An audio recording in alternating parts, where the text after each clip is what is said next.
Hey guys, how's it going? I figured I'd put this video together to update you on the THQ bankruptcy situation, as there's a few more details that have emerged. First up, it's been widely reported that Ubisoft are one of the companies looking to secure some of THQ's assets.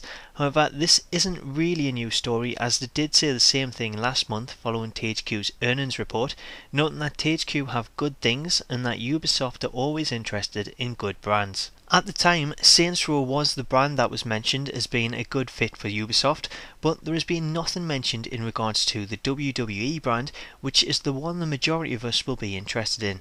Speaking of the brand though, WWE themselves issued a statement to say that they would be actively involved in THQ's bankruptcy filings, releasing this statement which notes they were owed $45 million and going on to state that even if THQ don't deliver on this payment, then their financials will not suffer as a result, which appears to be a move to reassure their own shareholders. So the current situation regarding WWE games is that the contract THQ have is in place until 2017 after it was recently extended back in June, so as long as THQ continue to operate, then the next game will be made as scheduled, which although it hasn't been announced, Forbes do note that there is a new game in the pipeline, which is most likely WWE 14.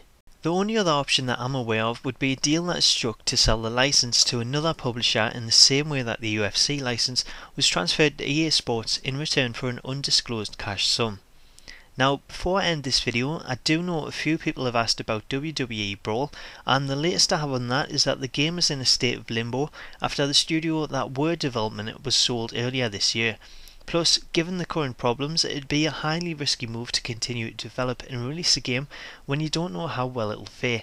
Therefore, it's best to pull all of your resources together and work on a game which you know is going to sell, which is what happened with WWE 13.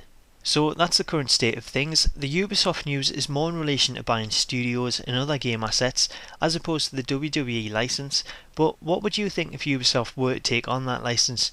For me personally, I don't think it'd be a good fit. I'd rather see it go to an actual sports game developer, but for the time being, until things change, THQ have the contract and it's in place until 2017.